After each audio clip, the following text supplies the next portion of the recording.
ፖፖ ላይቭ ስትሪም አፕ ላይ የሚነሱ ሁለት መሰረታዊ ጥያቄዎች አሉ። የመጀመሪያው የአውሬው መንፈስ የ666 ነው ይላሉ። አንዳንዶቹ ደግሞ ይሄ አፕሊኬሽን አድራሻ የለውም ይላሉ። እነዚህን ሁለት ጥያቄዎች ክሊር ወይም ደግሞ ግልጽ የምታደርጉበት ጠቃሚ ቪዲዮ ይዤ ወደ እናንተ ተከስቻለሁ። ይህንን ቪዲዮ በሚከተሉት ርዕሰ ጉዳዮች ላይ እናወራለን። ፖፖ ምንድን ነው? ምንነቱን እናወራለን። ፖፖ ላይቭ የት ነው የማን ነው የሚለውን ደግሞ እናወራለን። ፖፖ ላይቭ ዓላማው ምንድን ነው የሚለውን እናወራለን። እንዲሁም ደግሞ ፖፖ ላይቭ እንዴት ይከፈታል፣ ከፍተን መስራት ብንፈልግ እንዴት እንከፍታለን የሚለውን ደግሞ እናያለን። ፖፖ ላይ እንዴት ገንዘብ ይሰራል የሚለውን እናያለን። እንዲሁም ደግሞ በስተመጨረሻ ፖፖ ላይ የሚሰሩ መሰረታዊ ስራዎች አሉ። አሁን እነዚህ ሁለቱ ርዕሰ ጉዳዮች ተቀራራቢ ይመስላሉ፣ ግን የተለያዩ ናቸው።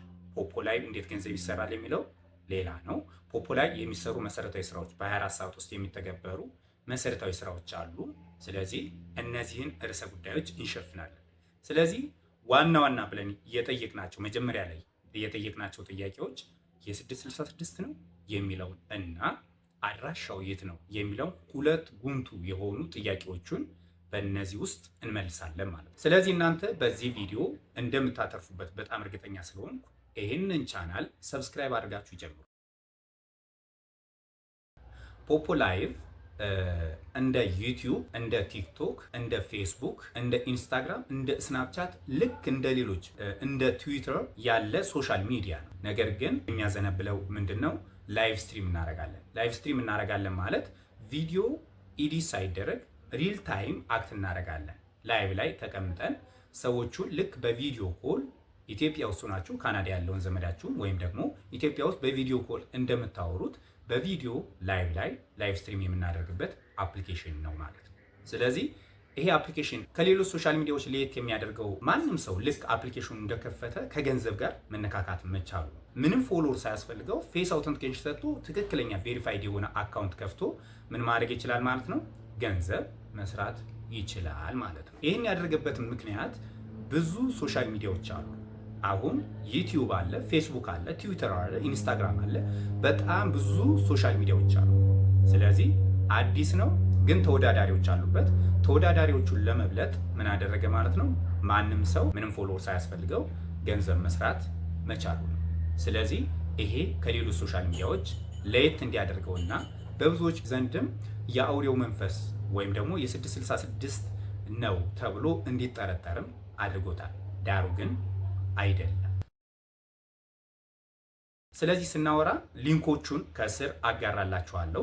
እናንተም ስክሪን ሪከርዱን እያያችሁ በመጀመሪያ የማጋራችሁ ምንድን ነው spgbusiness.com የሚባል ዌብሳይት ስለ ፖፖ እና ስለ ፖፖ ባለቤት የዘገበው መቼን የዘገበው ከዛሬ 5 ዓመት በፊት በጃንዋሪ 2020 ነው። አርብ ቀን ነው የዘገበው። እዚህ ጋር እንደሚታየው ይህንን የዘገበውን ዘገባ ሙሉን እናንተ በዝርዝር ታዩታላችሁ። የማን ነው ወደሚለው ወደምንፈልገው ጉዳይ እንሄዳለን። ሊንኩን ከታች ስለማያይዝላችሁ ዝርዝሩን እናንተ ገብታችሁ ታዩታላችሁ።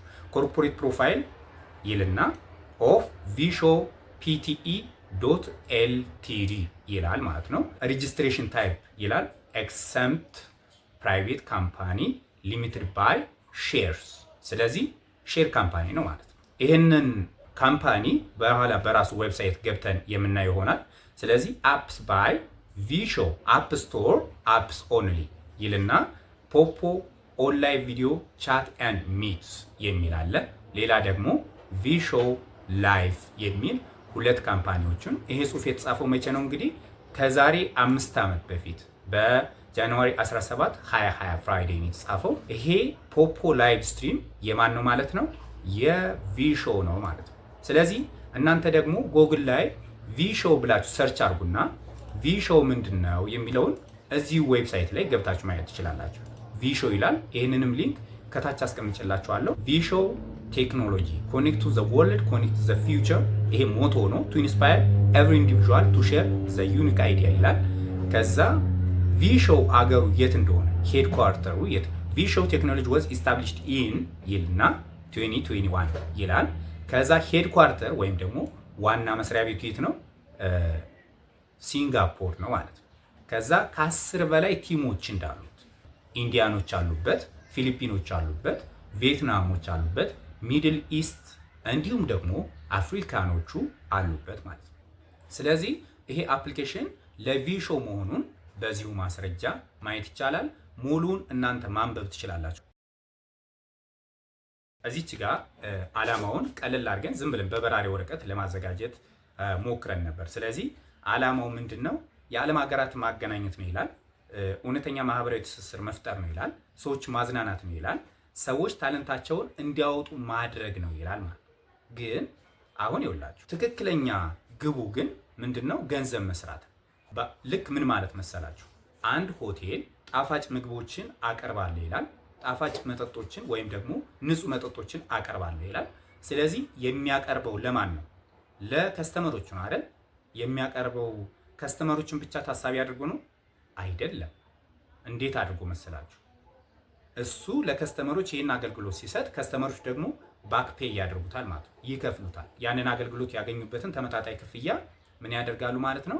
ይከፍሉታል ማለት ነው። ስለዚህ ይህ አፕሊኬሽንም የዓለም ሀገራትን አገናኛለሁ፣ ሰዎች እንዲዝናኑ አድርጋለሁ፣ ሰዎች ታለንታቸውን እንዲያወጡ አድርጋለሁ ሲል እሱ የሚፈልገው ምን አለ ማለት ነው? ባክ ፔይ ይፈልጋል ማለት ነው። እኛ ፖፖ ዳውንሎድ አድርገን እንዴት ገንዘብ እንስራ የምትሉ ከሆነ ፖፖ ላይቭ አከፋፈቱ የሚከተለውን ይመስላል። አፕሊኬሽኑን ዳውንሎድ ለማድረግ ቴሌግራም ላይ ትገቡና @ሃይሌ ዲጂታልስ ብላችሁ ሰርች ታደርጋላችሁ። ሃይሌ ዲጂታልስ ብላችሁ እንደጻፋችሁ ሃይሌ ዲጂታልስ ኦፊሻል የሚል አለ። 152 ሰብስክራይበር አሉ። እሱ ጋር ትነኩና ቀጥታ ራሱን ነክታችሁ ዲስክሪፕሽን ላይ ነው ሊንኮች አሉ። ከነዚህ ከአራቱ ሊንኮች የፈልጋችሁትን መንካት ትችላላችሁ። ዳውንሎድ ኢሚዲየትሊ የምትል ትመጣልናለች እዚች ጋር በሰማያዊ እሷን አንድ ጊዜ እንነካታለን። ጋላክሲና ፕሌይ ስቶር የሚለውን ስንነካ ፕሌይ ስቶር ጉግል ፕሌይ ስቶር አድርገን ጀስት ዋንስ የሚለውን እንነካለን። ፖፖ ላይቭ ስትሪም ይላል። ኢንስታል የሚለውን እንነካዋለን። ኢንስቶል እስከሚያደርግ እንጠብቀውና ኢንስቶል አድርጎ እንደጨረሰ ኦፕን እንለዋለን። ፖፖ ላይቭ ስትሪም አፕ በዚህ መንገድ ይከፍትልናል። ከዛ በጉግል በፌስቡክ በአይዲ በስልክ ቁጥር እንዲሁም ደግሞ ሌላ ኢሜል አስገብታችሁ መግባት ትችላላችሁ። እኔ በጉግል እገባለሁ። ሎጊን ዊዝ ጉግል እለውና ከዛ አንዱን መረጥኩለት። አሁን አግሪ እለዋለሁ። እዚህ ጋር በጥንቃቄ መሙላት መቻል አለባችሁ። በመጀመሪያ ስማችሁን እዚች ጋር ስማችሁ ኤዲት መደረግ ካለበት ትክክለኛ ስማችሁን መሙላት አለባችሁ። በሁለተኛ ደረጃ እዚህ ጋር ፎቶ ታስገባላችሁ፣ ፕሮፋይል ፒክቸር ታስገባላችሁ። ይሄንን መረጥኩ። ፕሮፋይል ፒክቸር በዚህ መልኩ ገባ ማለት ነው። ነካሁት። እዚህ ጋር ዴት ኦፍ በርዛችሁን ወይም ደግሞ የትውልድ ዘመናችሁን ቢያንስ 18 ዓመት እንዲሞላው አድርጋችሁ ትሞሉታላችሁ። ግን ከዛ በላይ ትክክለኛ እድሜያችሁን ከዛ በላይ ከሆነ መሙላት ትችላላችሁ ማለት ነው። ከዚህ ጋር ነው የምትመርጡት። እዚች ጋር አገር ስትመርጡ ኢትዮጵያ የሚለውን ነገር በትክክል መምረጥ መቻል አለባችሁ። እዚች ጋር ወንድ በሰማያዊ ሴት በፒንክ ነውና ስትመርጡ ወንድ ከሆናችሁ ሰማያዊውን ትነካላችሁ፣ እንደዚህ ሴት ከሆናችሁ ፒንኳን ትነካላችሁ ማለት ነው። ስለዚህ ወንድ የሚለውን በዚህ ልክ መረጥኩ ማለት ነው። ከዛ ሰሚት ታረጉታላችሁ። አለው በሉት። ኖቲፊኬሽን ላክልን ነው። ሎኬሽናችሁን አክሰስ አረጋለሁ ይላል። ወይ ዩዚንግ ዚስ አፕ በሉት። ከዛ አፕሊኬሽኑን በዚህ ልክ ከፈት ነው ማለት ነው። አሁን እዚህ ጋር እንዳላችሁ ሌላ ማድረግ ያለብን ነገር አለ።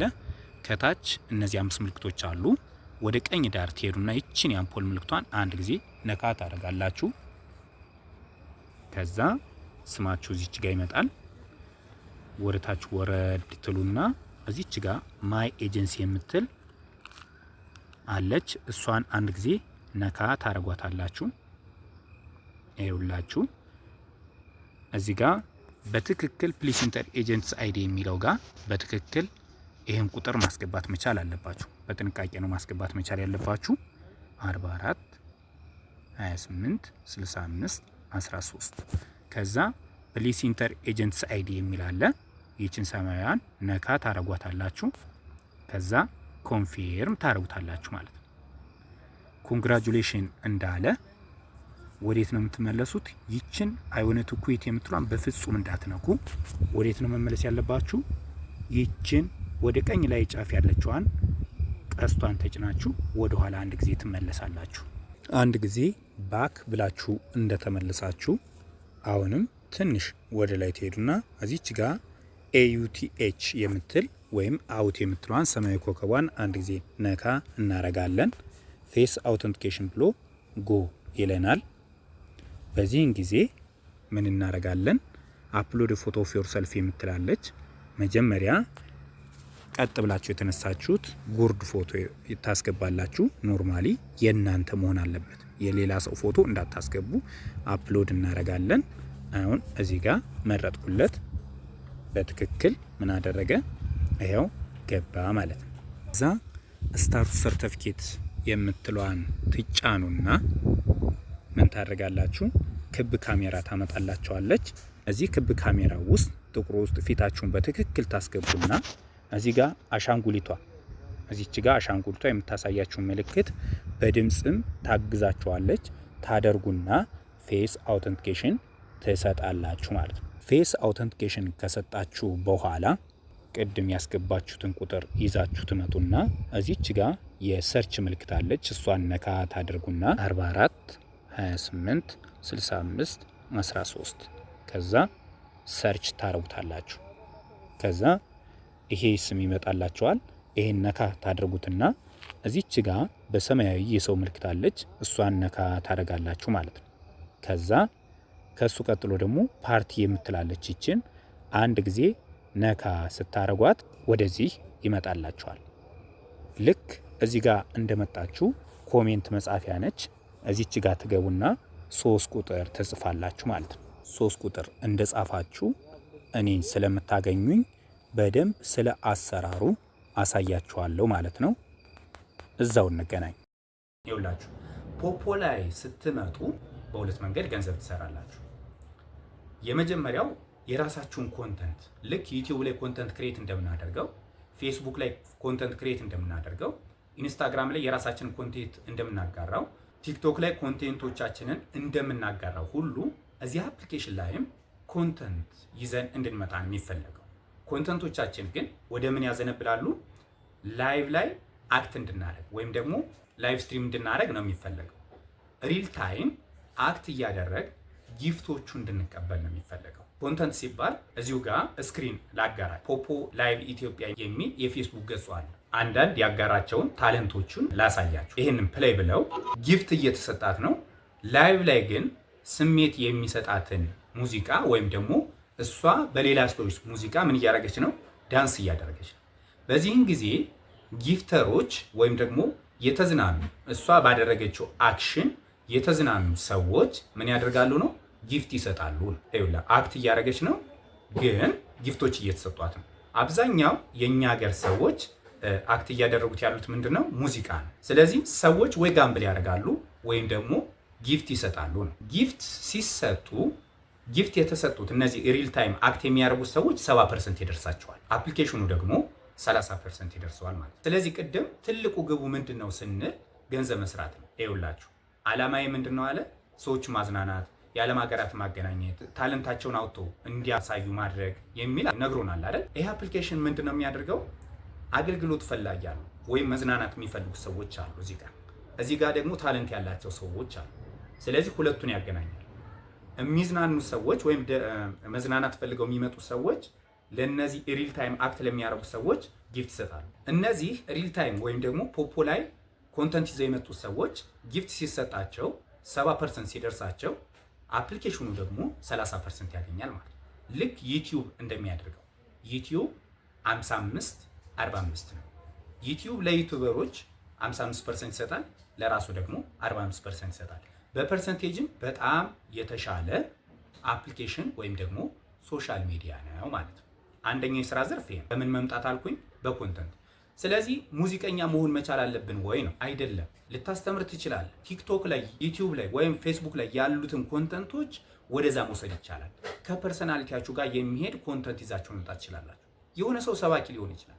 የሆነ ሰው መጽሐፍ ቅዱስ ወይም ቅዱስ ቁርአን ሊያስተምር ይችላል። እዚህ አፕሊኬሽን ላይ ማለት ተከታይ እስካገኘ እይታ እስካገኘ ድረስ የፈለገውን ኮንተንት ይዞ መምጣት ይቻላል። እዚህ ጋር የማይቻለው ሄት ስፒች ወይም ደግሞ የጥላቻ ንግግር እንዲሁም ደግሞ ሴክሹዋሊ አቢዩዝ የሚያደርጉ ነገሮችን ማቅረብ አይቻልም። ስለዚህ ይህ አፕሊኬሽን ሙሮፍ ከሁሉም ሶሻል ሚዲያዎች ሰላማዊ ነው። ሁለተኛው አሰራር ደግሞ ኤጀንት ሆናችሁ የአፕሊኬሽኑ የኮሚሽን ተከፋይ ትሆናላችሁ።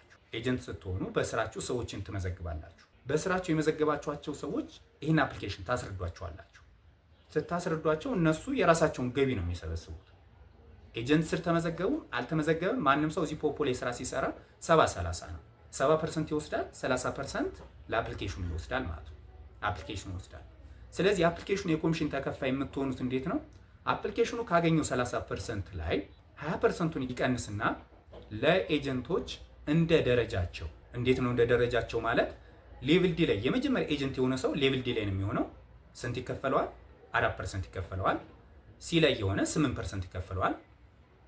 ቢ ላይ የሆነ 12% ይከፈለዋል። ኤ ላይ የሆነ 16% ይከፈለዋል። ሱፐር ላይ የሆነ 20% ይከፈለዋል ማለት ነው። ስለዚህ ኤጀንት ሆናችሁ አፕሊኬሽኑን እያስረዳችሁ እያስተማራችሁ ምን ማድረግ ትችላላችሁ? የአፕሊኬሽኑ የኮሚሽን ተከፋይ መሆን ትችላላችሁ ማለት። ስለዚህ እናንተ የመዘገባችኋቸው ሰዎች እየበዙ በሄደ ቁጥር ከዛ ያንን ቲም ማንቀሳቀስ ነው። በቃ እንዲሰራ ማድረግ ነው። ጊፍት እንዲያገኝ ማድረግ ነው። ታለንቱን አውጥቶ እንዲያሳይ ማድረግ ነው። እዚህ ላይ አፕሊኬሽኑ ላይ ያለውን አሰራር ግልጥ አድርጎ ማሳየት ነው። ኤጀንት ስትሆኑ አፕሊኬሽኑ ምን እያላችሁት ነው? እኔ ማርኬቲንግ እሰራልሃለሁ። ስለ አፕሊኬሽኑ ያላወቁ ሰዎችን ወደዚህ እንዲመጡ አድርጋለሁ። እንዲሁም ደግሞ መተው ደግሞ ለአፕሊኬሽኑ አዲስ የሆኑ ሰዎችን አስተምርልሃለሁ። አንተ ከምታገኘው ከ20%ቱ ላይ ስጠኝ እያላችሁት ነው ኤጀንት ስትሆኑ ማለት ነው። ስለዚህ ታለንት የሌላችሁ ኤጀንት ሆናችሁ ታለንት ወይም ደግሞ ኮንተንት ያላችሁ ሰዎች በኮንተንታችሁ ምን ማድረግ ትችላላችሁ? መስራት ትችላላችሁ ማለት ነው። በ24 ሰዓት ውስጥ የሚሰሩ መሰረታዊ ስራዎችን የሴትና የወንድ ብለን እንለያቸዋለን። የወንድ 3 ናቸው። ምን ያደርጋል? ኮይን ይሰበስባል። ፓርቲ ወንበር ላይ 200 ኮይን ይወስዳል። እንዲሁም ደግሞ ኢንቫይት ያደርጋል። ሴቶች ደግሞ ምን ያደርጋሉ? ኮይን ይሰበስባሉ። ከወንዶች ጋር ተመሳሳይ ነው። ፓርቲ ወንበር ላይ ወይ 800 ፖይንት ወይ 1600 ፖይንት ይወስዳሉ። 800 ፖይንት የሚወስዱት 1 ሰዓት ፓርቲ ላይ ሲቀመጡ ነው። 1600 ፖይንት የሚወስዱት 2 ሰዓት ፓርቲ ላይ ሲቀመጡ ነው። ስለዚህ ፓርቲ ወንበር ላይ ይህንን ይሰራሉ። ፓርቲ ወንዶችም ይሰራሉ፣ ሴቶችም ይሰራሉ። የወንዶች 200 ፖይንት ነው፣ የሴቶች ግን 800 ፖይንት እና 1600 ፖይንት ነው ማለት ነው። ሌላው ደግሞ ሴቶች በሌቭል 1 ላይቭ ላይ ይገባሉ። ላይቭ ሲገቡ በመጀመሪያው 7 ቀን ለ2 ሰዓት፣ በእርግጥ 2 ሰዓቱን ለ3 ሰዓት አድርገው መስራት አለባቸው። ለ2 ሰዓት ላይቭ ሲቀመጡ ምን ያደርግላቸዋል? 10,000 ፖይንት ይሰጣቸዋል። 10,000 ፖይንት ማለት $1 ነው። ላይቭ ላይ የሚቀመጡት ዝም ብሎ አይደለም። ምን ያደርጋሉ? ልክ ቅድም እንደነገርኳችሁ ከሰዎች ጋር ያወራሉ፣ ወይም ደግሞ ሙዚቃም ካለ ዳንስ ያላቸውን የራሳቸውን ኮንተንት ነው ይዘው የሚመጡት ማለት ነው። ስለዚህ ኮንተንት ከሌላችሁ ግን ዝም ብላችሁ መቀመጥ ትችላላችሁ። እነዚህን የወንዶችንም የሴቶችንም ስራዎች እዛው ላይቭ ላይ እንዳሳያችሁ የምትፈልጉ ከሆነ ሃይሌ ዲጂታልስ ብዬ እዛም አለው። ስለዚህ በአይዲ ቁጥሬ ፈልጉኝና ታገኙኛላችሁ ማለት ነው።